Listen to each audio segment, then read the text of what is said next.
Hello, എല്ലാവർക്കും സെൽന കിച്ചണിലേക്ക് സ്വാഗതം. അപ്പോൾ ഇന്ന് ഞാൻ വന്നിട്ടുള്ളത് നല്ലൊരു വെണ്ടക്ക മസാലക്കറിയാണ് കേട്ടോ. നല്ല ടേസ്റ്റോട് കൂടിയിട്ടുള്ളൊരു വെണ്ടക്ക മസാലക്കറി ഉണ്ടാക്കാം നമുക്ക്. അതിനായിട്ട് ഞാൻ വെണ്ടക്ക മുറിച്ചിട്ട് ഒരു പാനിലേക്ക് കുറച്ച് വെളിച്ചെണ്ണ ഒഴിച്ചു കൊടുത്തിട്ട് വെണ്ടക്ക ഒന്ന് വാട്ടിയെടുക്കുന്നുണ്ട്.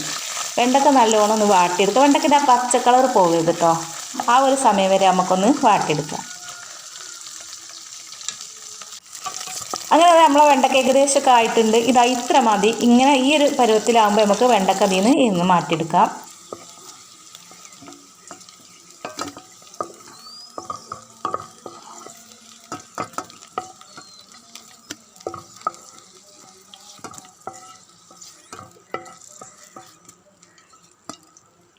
അപ്പോൾ വെണ്ടക്ക ഇവിടെ വാട്ടിയെടുത്തിട്ടുണ്ട്. ഇനി നമുക്ക് വേണ്ടത് ഒരു മിക്സിൻ്റെ ജാർ എടുക്കാം.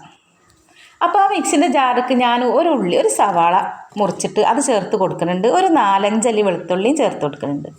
അപ്പോൾ നമുക്ക് ഈ വെളുത്തുള്ളിയും ഉള്ളിയും കൂടി നല്ലോണം ഒന്ന് അരച്ചെടുക്കണം.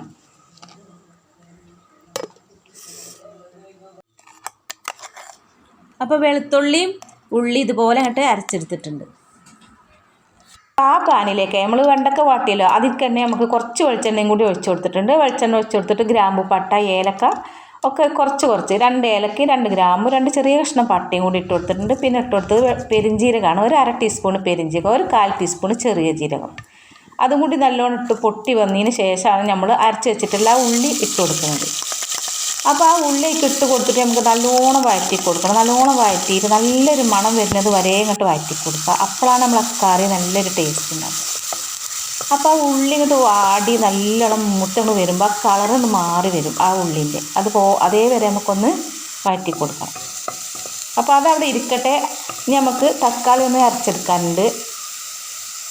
അപ്പോൾ ആ മിക്സിൻ്റെ ജാർക്ക് തന്നെ ഒരു വലിയൊരു തക്കാളി മുറിച്ചിട്ട് അത് ഇട്ട് കൊടുത്തിട്ട് പിന്നെ ചെറിയ 2 കഷ്ണം ഇഞ്ചിയും കൂടി ഇട്ട് കൊടുക്കുന്നുണ്ട്. അത് നല്ലോണം അരച്ചെടുക്കാം. അപ്പോൾ ഉള്ളി ഇതുപോലെ അങ്ങോട്ട് ആയിട്ടുണ്ട്. നമ്മൾ അരച്ചെടുത്തിട്ടുള്ള തക്കാളി ഇതിക്ക് അങ്ങോട്ട് ചേർത്ത് കൊടുക്കുക. തക്കാളിയും കൂടി ചേർത്ത് കൊടുത്തിട്ട് നല്ലോണം കുറച്ച് സമയം 1-2 മിനിറ്റ് നമുക്കൊന്നുകൊണ്ട് ഇളക്കി കൊടുക്കുക. തക്കാളിൻ്റെ പച്ചമണം ഉണ്ടല്ലോ അതങ്ങോട്ട് മാറുന്ന വരെ ഒന്നുകൊണ്ട് ഇളക്കി കൊടുക്കുക. അപ്പോൾ ആ മിക്സിൻ്റെ ജാറിൽ തന്നെ കുറച്ച് വെള്ളം കൂടി എടുത്തിട്ട് അതും കൂടി അങ്ങോട്ട് ഒഴിച്ച് കൊടുത്തിട്ടുണ്ട്. ഇനി നമുക്കൊരു ബൗളെടുത്തിട്ട് അതിലേക്ക് കുറച്ച് വെള്ളം ഒഴിച്ച് കൊടുക്കുക. വെള്ളം ഒഴിച്ച് കൊടുത്തിട്ട് നമുക്ക് ആദ്യമേക്ക് കുറച്ച് മുളക് പൊടി ഇട്ട് കൊടുക്കുക.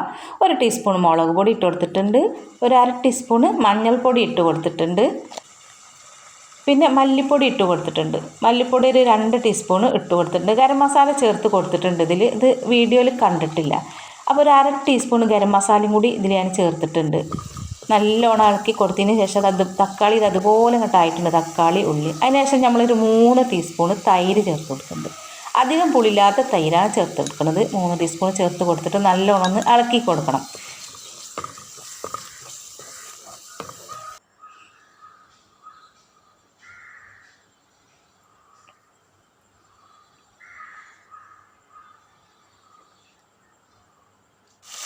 അപ്പോൾ അതാ നമ്മൾ തക്കാളി, ഉള്ളിയൊക്കെ അതുപോലെ ഇങ്ങോട്ടായിട്ടുണ്ട്. നമ്മൾ ഉപ്പ് ഇതുവരെ ചേർത്തിട്ടില്ല. പാകത്തിനുള്ള ഉപ്പും കൂടി ഇട്ട് കൊടുത്തിട്ടുണ്ട്.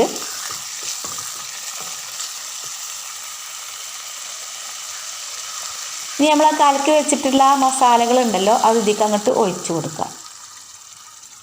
ഇങ്ങനെ ഒഴിച്ച് കൊടുത്താൽ എന്താണെന്നറിയോ, നമ്മളെ മസാല കരിഞ്ഞു പോകില്ല. ഇങ്ങനെ ഒരു കറിക്ക് നല്ലൊരു ടേസ്റ്റും കിട്ടും. അപ്പോൾ അങ്ങനെ അതും കൂടി അങ്ങോട്ട് ഒഴിച്ച് കൊടുത്തിട്ട് ഇത് നല്ലോണം ഒന്ന് തിളച്ചിട്ട് വരട്ടെ.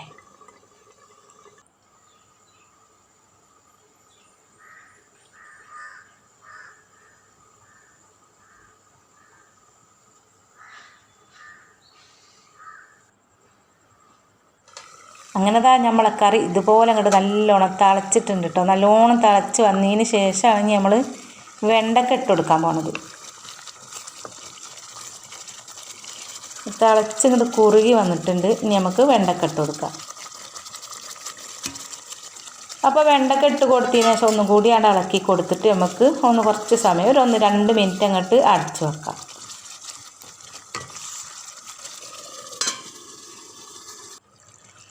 ഇപ്പോൾ 2 മിനിറ്റൊക്കെ ആയിട്ടുണ്ട്. 2 മിനിറ്റ് കഴിഞ്ഞതിന് ശേഷം നമ്മളെ കറി ഈ ഒരു പരുവത്തിൽ ഇങ്ങോട്ട് ആയിട്ടുണ്ട്. നല്ല കുറുകിയ നല്ല കട്ടിയുള്ളൊരു കറിയാണ് കേട്ടോ. നല്ലൊരു മസാലക്കറിയാണ്.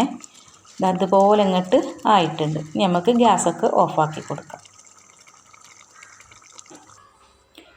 അപ്പോൾ അതാ ഈ ഒരു മട്ടത്തിലാണ് കേട്ടോ ഈ ഒരു കറി എല്ലാത്തിനും പറ്റും. അപ്പത്തിനും ദോശക്കും ഇഡ്ഡലിക്കും ചോറിനും എല്ലാത്തിൻ്റെ കൂടെയും കഴിക്കാൻ പറ്റിയിട്ടുള്ളൊരു കറി തന്നെയാണിത്. അത്രയ്ക്ക് അടിപൊളിയായിട്ടുള്ളൊരു കറിയാണ്. അപ്പോൾ നിങ്ങൾക്ക് വീഡിയോ കണ്ടിട്ട് ഇഷ്ടമായാൽ ലൈക്കും ഷെയറും സബ്സ്ക്രൈബൊക്കെ ചെയ്യട്ടെ.